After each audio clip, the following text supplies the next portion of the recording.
Welcome to another Steelers Now post-game. I'm Zachary Smith. That is Alan Saunders on location for the Steelers' victory over the Atlanta Falcons, 18-10 to open up the regular season.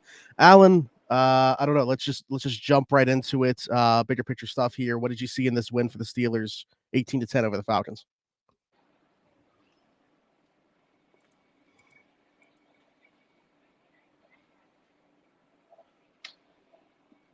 You got me? Hello?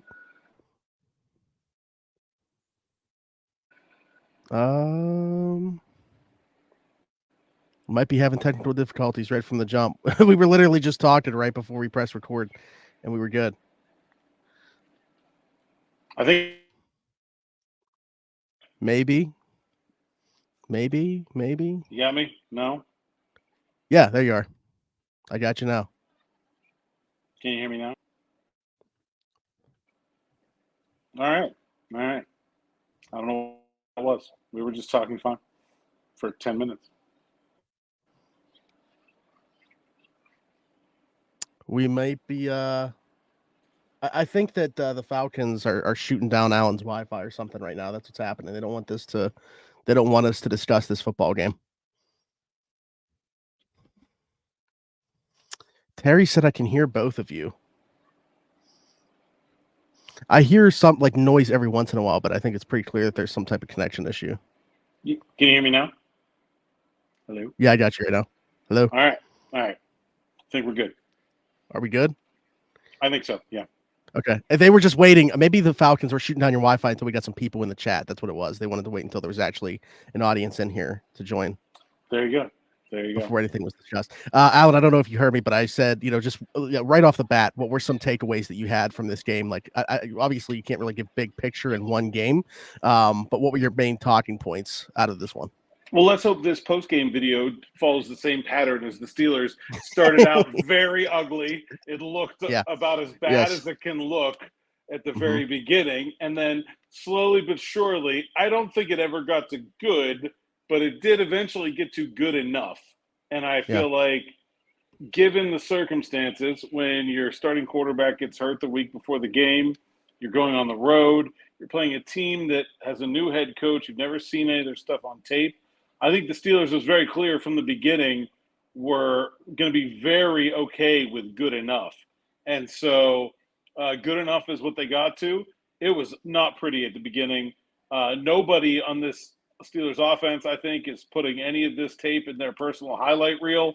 I don't think – maybe Najee Harris, I guess, is the one guy who you could kind of say, like, at least pretty much did his job without a lot of bad negativity. Had one drop, but, like, there was just a lot going wrong for the Steelers offense early on. I thought there were some poor decisions from Justin Fields. There were some inaccuracy issues. They couldn't get the snap down. They took a bunch of penalties. They had some drops. Like, they did pretty much everything they could to stop themselves on offense. The bad news is you don't want to do that. The good news is at least it's in your control to fix. They have a nice long list of things that they need to work on going into Denver next week. And I think if they fix them, there should be some optimism. It's funny. I talked to some people in the locker room, both Broderick Jones and Pat Freiermuth, sort of expressed we're not happy at all with not scoring any touchdowns, but there were some steps forward taken in the course of the game that if we can continue to take, will get us to a pretty good place. Yeah, I thought there were some encouraging things in the ground game, except when they tried to run to the perimeter. Pretty clearly, that's going to be something that I think is going to be a talking point for people when they go back and watch the tape. You see, the wide receivers, Van Jefferson had a really bad day blocking. And I think that in those plays where you're just setting up Najee Harris to fail. Pitch play, you're starting that many yards behind the line of scrimmage. Those just not really what he's built for to begin with anyway. And they don't have the blocking on the outside to do it. That was one of my main takeaways in a negative way for the offense today, but I thought they did some encouraging things on the ground. And I thought George Pickens had some encouraging moments in the pass game as well. Obviously, the negative plays that he made, on the end around, trying to do way too much, negative 10-yard reception as well in the game. But, a couple deep shots that Justin hit him on, one right before the first half to at least be able to put up 3 and go into the half with some momentum. So I don't know. I'll be curious on that one too, because he was lined up with AJ Terrell a lot, seeing a ton of double coverage. I thought, again, being that there wasn't a Robin to that Batman, George Pickens had a pretty nice day as well in that respect. And it's weird because Fields missed like first throw of the game, Van Jefferson's like a 10-yard sideline route. He missed him by 5. Like there was even some ones that he completed where like the play where the horrible first down, it wasn't a first down. Oh, it really was a first down play where like that should have been no question that was a first down, but he threw it so far behind Pickens, he had to stop, and then he got tackled. If he let him, it was easy. So even though that was a completion, that was a really bad throw. But then he connected on some deep plays. Like the short and intermediate, I feel like was not like the one Najee dropped was pretty far behind him too. The short and intermediate was not very good, but I thought they connected on the deep stuff pretty nicely. I thought the offensive line did a fairly good job of protecting Fields. Like he was not just running for his life all day, as I think, maybe when you looked at the preseason game, somebody thought he might be. Certainly, he's a guy who likes to run, and he holds on to the ball forever, and he creates his own pressure by doing that. But I think, by and large, like there were not like quick pressures where Fields did not have a chance to make a play. Like if he took a sack, it was he took the sack, or it was a coverage sack. But there were not like those like quick. And he's down. The one Grady Jarrett beat James Daniels. I think that was the only one that I felt like where like. Which out of all the offensive linemen, wouldn't you have thought that would be the last one? Would not have been the guy. And even on that one, Pat Freiermuth was wide open. It just Fields' first read was the other way, and he did not.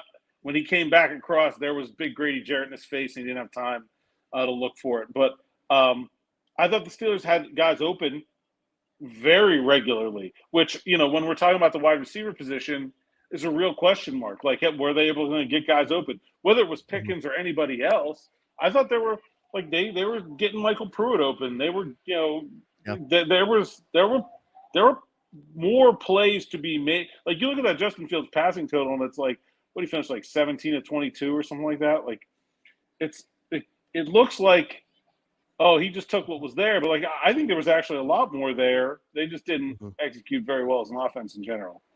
17 to 23. So, you're, I mentioned there were some good things in the run game. I thought though, Justin Fields had 14 rushing attempts.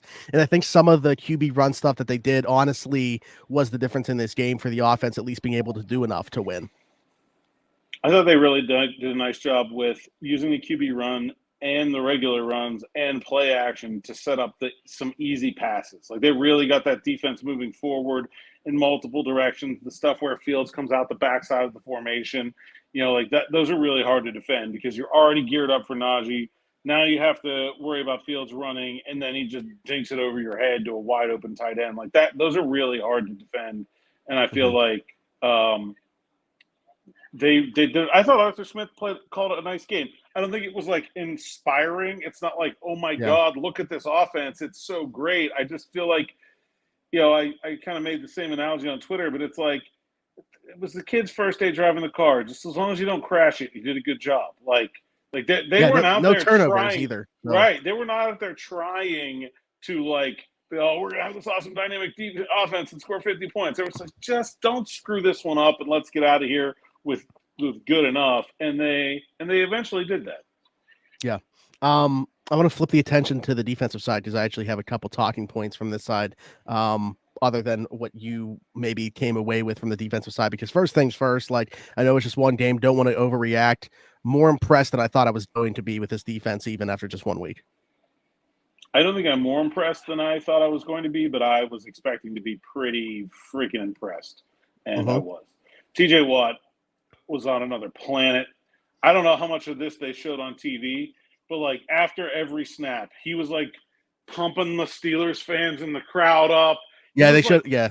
He was like foaming at the mouth. Like I'm not sure I've ever seen T.J. Watt as on one as he was in this game. He was absolutely unblockable. I think the false start penalty on him was totally bogus. He timed it up perfectly. Should have been a strip sack. Honestly, the defense can make a really good argument that they probably should have had like a shutout in this game. Maybe that first drive, they did give up a field goal. They kind of went all the way down. But after that, it was like and even that one, was the Highsmith penalty on that first drive? I don't think that was a penalty either. I think this defense gave up 10 points and is like surly about it. Like that, they're we should not have given up those 10. Like that's pretty impressive stuff.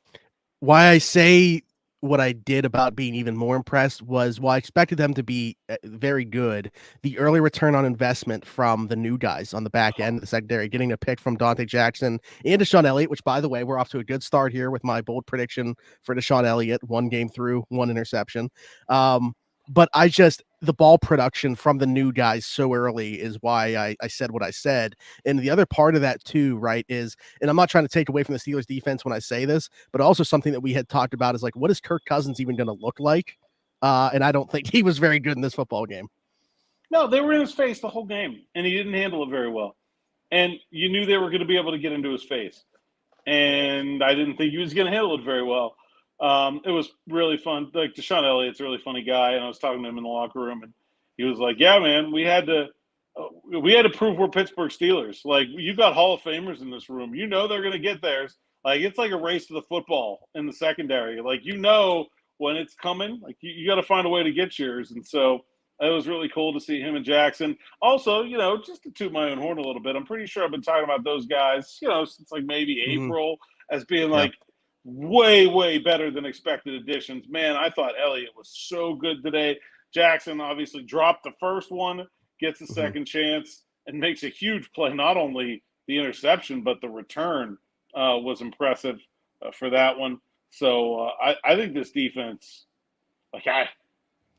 where do you, like, right now, just coming out of this, and I haven't seen a Denver score today.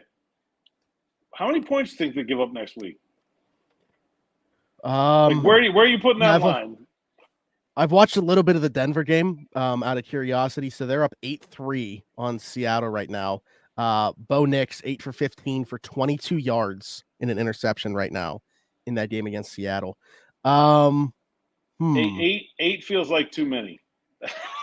That's what I'm gonna say. I don't think they get 8 against the Steelers all next week. Like, this defense is insane right now. Yeah, I am curious to see what they book it at, because like that's I don't think that there's a book that would go that low. I mean, could we see like 12.5 maybe? I don't know. Like, I don't know, how low would it have to go for you to not take the under? I definitely need a single probably digit. 6.5. Yeah. I mean, I don't want to get too far ahead of ourselves here, but I agree. I mean, I'm not expecting much from that Denver offense this year, and I'm expecting a lot from the Steelers defense this year. So it seems like a perfect marriage there for that very low score to happen. Was there any big picture takeaways other than what we've talked about already that you had? I want to get into some of the comments and questions here, obviously. No, man, I thought they did a nice job coming back from a pretty ugly start. Didn't seem like they freaked out. Actually, it felt like they got calmer as the game went on. I really thought the offense played a lot better with a lead. You saw the running game start to play a little bit differently when they got up. I thought that was impressive. I thought the young guys on the offensive line did pretty good. Grady Jarrett had that one sack. It came against Daniels. There was another one where he beat Anderson pretty clean and Fields got away. But like Frazier and Anderson, I thought were good enough. I thought they looked good. So, and then, man, can't say enough about Chris Boswell. Like, oh my, like, yeah. what a monster game. Not only, like, okay, he had 5 field goals. Then, like, that punt, like, that takes some big brass ones. Like, backed up in his own end zone. They had just gotten through with the rush and beaten Killebrew on the snap before. Not only does he get it off, 46 yards, no return. Man, you'll take that. And then he drills the last one with Scotty Miller holding. I don't think you can make that guy sweat. And he was awesome. Not a bad segue there, because a lot of the comments, a lot of the concern, obviously, for Cam Johnston, we finally had a punter that people were excited about, kind of made us appreciate the special teams aspect more for the people that weren't for the past few seasons because of the performances of Presley Harvin. But certainly doesn't look or sound good for the prospects of Cam Johnston. No, left on cart. Mike Tomlin called it serious. I would be surprised if it's not at least, like, at this point, like, you're looking at, like, a broken bone is probably among the better outcomes. Like 6 to 8 weeks feels like that's kind of hopeful. You hope it's not a multiple ligament kind of thing. It looked pretty bad. I talked to Miles Killebrew one-on-one in the locker room. He said he felt like, holding aside, he wasn't responsible for the player going into the punter, that he felt like he tried to keep him off him and the guy just wouldn't stop going through. He doesn't understand. He wasn't sure if it's possible for him to be called for a hold and for the roughing the kicker to be called at the same time. Because there is a part of that roughing the kicker where if they decide that the blocker pushed you into him, then that negates the penalty. I kind of feel like that would have been the right call, though, to call the hold and to call roughing the kicker. But then when that doesn't go to the Steelers, and man, where the referee's putrid in this game. I don't think it. Yeah. I don't think it ended up being like a big swing in the game. But it could have. It certainly could. I thought they were awful, and not just like I talked about the TJ play, but like the down operation was bad. They were just atrocious. Yeah, from a fan perspective, I certainly agree. So it's, nice to hear you say that, because it makes us as fans realize, we're not just being homers in the situation, and that they were awful in this football game. The Pickens down by contact thing. I understand Tomlin, at that point, how do you have any confidence in them getting it right, even if you challenge it? And it's looking like a game where you need your timeouts. I kind of don't blame him for just saying, forget it. If you missed that obvious of a one, how are we supposed to have confidence in you fixing it on replay? That's very true. There's a lot of comments here talking about the wide receiver position. A lot of people just saying they need help there. Actually, a name thrown out in this one here. David Bell got released. Think he's an option, former third-round pick, 23 years old by Cleveland, who's playing right now, actually against the Dallas Cowboys. But David Bell, a name thrown out here now, Alan. He ended up clearing waivers and is back on Cleveland's practice squad. I think that's a move that they would maybe want to look into. I would have, you kind of would have liked to, if you were going to do it, put him on the practice squad first. I think I'd probably give Brandon Johnson a shot before I went to Bell. Revenge game next week in Denver. Brandon Johnson. Skoranek was up and down. I thought his first punt coverage was really good. Then the second one was awful. And then the third one was really good. So, I don't know what all to make of that, but I think probably keep the 5 they had this week for next week at least, and see maybe they can get Roman Wilson back in the mix. I don't think he's that far off. I can understand where these questions are coming from, though. George today, 6 receptions, 85 yards. Behind him, and this is just looking at receivers, not including Pat or any of the tight ends or running backs. So the other receivers that were a part of this game at all: Calvin Austin, 1 reception, 7 yards. Van Jefferson, 1 reception, 1 yard. That's it. Yeah. So I understand why there's a lot of concern for the position, but it's not something that we didn't know about coming into this game. And even with the addition of Ben Skoranek to the 53, knew that was mainly a special teams move. One of the only 3 players that had multiple receptions this game, Jalen Warren. Ben said, fair to say that he was a bit limited. I would hate to see CP get third down reps. Yeah, it seemed like they took it easy on Jalen Warren. He didn't really get anywhere near his normal workload. So, yeah, I'd say that was pretty clearly injury maintenance related, that kind of thing. Yeah. Same thing. There are people freaking out about Troy Fautanu not starting at the beginning of the game. I'm like, the dude had 2 practices. He didn't look anywhere near 100%. I was sure that he was not going to play in this game. I don't know. I thought Warren would have played more, though. I was a little surprised at how limited he was. Yeah, 4 total touches, 2 carries, 2 receptions for Jalen Warren in this one. We'll monitor that and see if that continues, or if they're able to ramp him up for next week. I gotta go. Wait, hold on. I want to go here. Okay. Steelers Nation 43, Boswell's, but maybe they don't need a punter. Maybe Boz is just going to do it all. Let's save themselves a roster spot. I thought he looked pretty good out there. I'd be very surprised if that was the case. I've had 3 names thrown my way so far, Alan, and they were all it's funny that people just think they're going to circle back with the same guys. It's like, oh, Presley Harvin going to come back, Brad Wayne going to come back, Corliss Waitman, who's a free agent, thrown out there as well. I don't know if you were betting on this, what direction do you think they will go? I would bet that all 3 of those guys are going to be on a plane to Pittsburgh on Monday, and probably 3 others for some tryouts. Okay. PQ had a quiet day Patrick Queen making his Steelers debut. Big Mabe and Duke said PQ had a quiet day. What did you make of his? Did you notice him at all? Make anything of his performance? Yeah, I thought the Falcons did a nice job trying to minimize him in the running game by putting Bijan Robinson in some weird alignments and then running out of them anyway. They did a lot with both of their running backs on the field at the same time. So it was like, hey, move Bijan over here, take Patrick Queen out of the box. Now we're going to give it to Algier. I thought that was a nice design by them. It's something I wish Steelers would do more with Warren and Harris.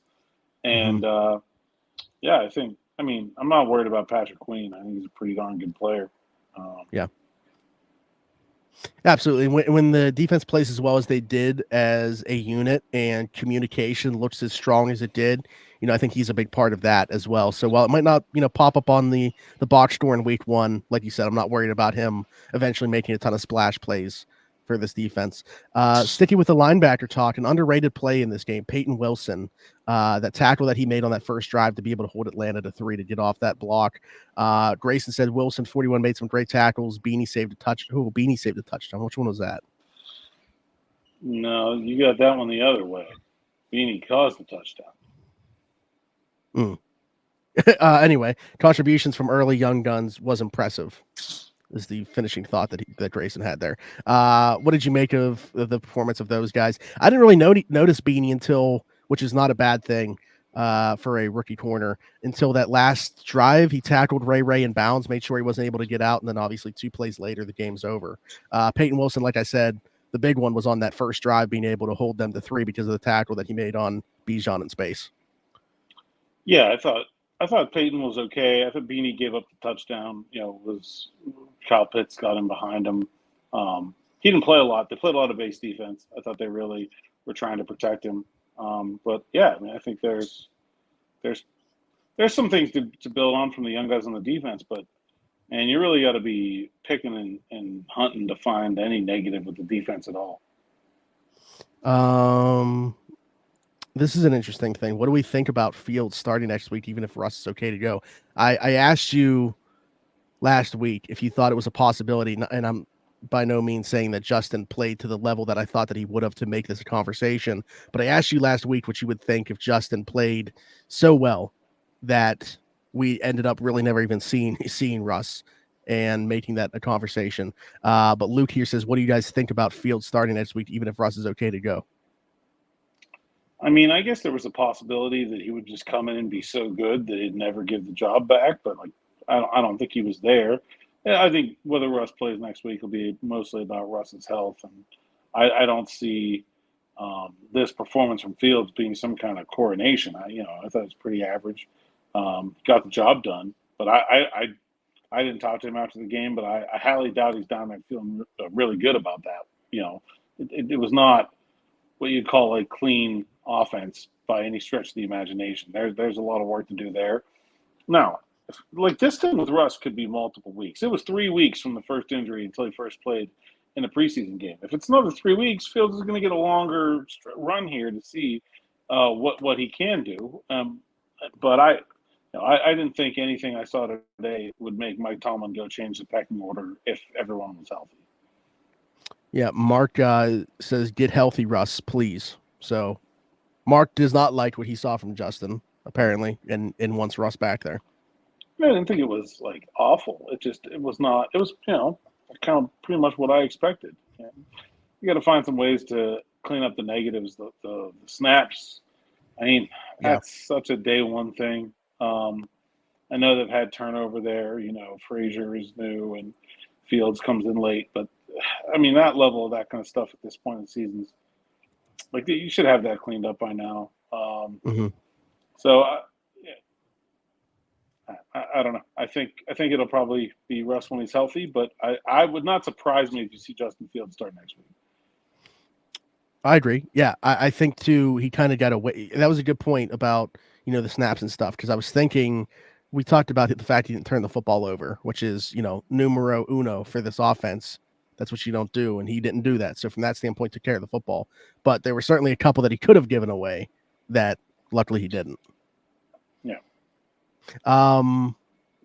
What did you guys think about Arthur Smith's play calling and game plan? So you mentioned you thought he called a pretty decent game in general. These are always tough for me until I kind of go back and watch it, because I think it's easier to tell what just wasn't executed after watching it back. Like in real time, watching on television can be kind of hard. So when I go back and watch the tape, it's typically easier for me to tell, oh, this was a good design, this was a good call in this moment, just wasn't executed properly. But what did you think, at least on your initial watch? I thought it was fine. I thought it was unambitious, but I thought it was fine. I don't think they tried to do a whole lot. But what they tried to do, they generally did. And I think they got some guys open that I wasn't really sure if they were going to be able to. Like you talked about them having all the receptions or all the targets go to George, and that happens surely, but it's not like that they did not have targets, and they were able to get first downs when they needed to. They got guys at the sticks, so I really liked what I saw in terms of like play design and the intention of a lot of things. It was just clearly a game where they were just trying not to lose on offense, and I think when you have a backup quarterback in there, that makes a lot of sense. KG, Joey went into the Blue Tennessee. Good. Didn't hear anything about it. Yeah, he said he's okay. It wasn't in the training room or anything after, so take his word for it. I didn't see exactly what he was getting checked out. Will probably be someone to monitor as we get into next week.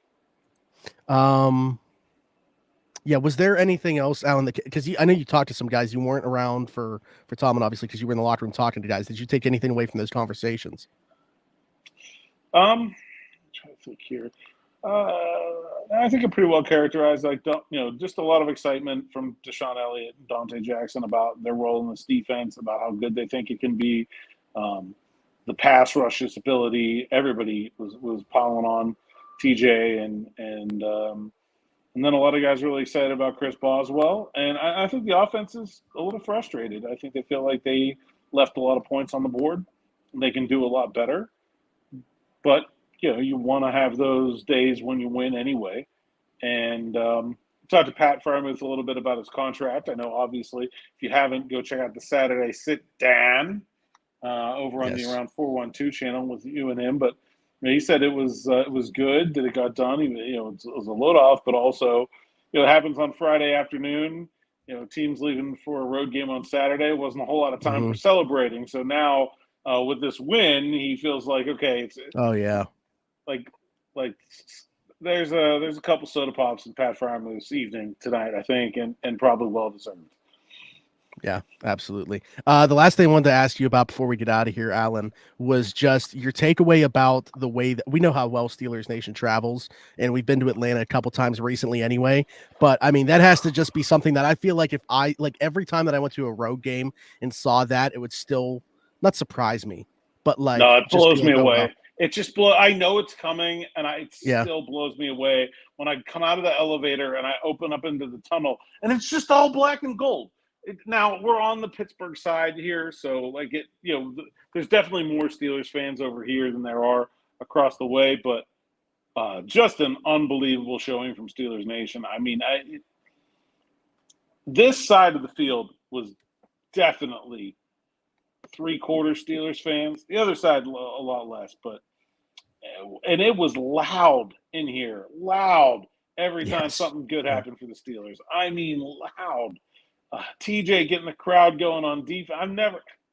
And how many teams in the league can say that they go on the road and they're firing up their crowd on the road in somebody else's stadium? And it happens every year. It's not like this is a once in a lifetime thing. Like it happens over and over again. It's really special. But this was a top tier road crowd for me. I can't remember too many where there's been more than this. I think because of the reason that it was a little bit surprising to me, and I don't know if there's a better word there than surprising, is because of TJ with the crowd that you're talking about. Like, I don't know that I've seen that in the crowd get that loud and like on the road like that. What are you expecting in Denver from that standpoint? I don't know. I was really surprised it was like this, just because it's Atlanta just got a brand new quarterbacks, $100 million guy. It's their home opener. Like you would think that their Judon and Simmons on defense. They've made a lot of changes. They new head coach. Like you would think their franchise would be pumped up to get their crowd in here. I assume Denver. They're on the road today, so there'll be another home opener. I would think that they have a little bit better fan base than Atlanta, so I think you'll see more Broncos fans next week. But I've never been there, so I don't really know what to expect. We'll just take it as it comes. And then I know Vegas later on, that's going to be yes, because by then Vegas' season will already be essentially over, and that place is going to be all nuts as well. Yeah, absolutely. All right, we'll get out of here. So Alan, we're about to see a bunch of bylines from Alan Saunders, I'm guessing, and you can tell the people where they can find all the stories. Like the cat meme, it's me. Knock one down, pass it around. Yeah. At @Saunders_PGH on X, Instagram, and TikTok. PGH Steelers Now is the site's account, SteelersNow.com. Use the promo code Allen10. Get the best from myself and Derek Bell and the rest of the Steelers Now staff for SM+. And, all kinds of stuff going up over there. So, and there'll be some locker room video coming here on the YouTube channel as well. Make sure you like, subscribe, hit that bell for notifications so you don't miss any of that. And this is going to be a thing, but Alan, it's Sunday. So tomorrow already, we're going to be right back here for Steelers Afternoon Drive. Yes, I'm flying back tonight. So I will actually be back here for a rather weary episode of Steelers Morning Rush. All right. And not all that long from now. There you go. Yeah. Well, that's why we got to get out of here too. Make sure Alan gets as much time as he can to do everything else. So leave us a 5-star review and subscribe if you're listening somewhere else too. We're going to put this out as a podcast, of course. So check that out. If you're on Apple, Spotify, wherever you podcast from, search Steelers Afternoon Drive. You can find us over there. Find us on TikTok, of course, and find me everywhere. Zachary Smith, PGH.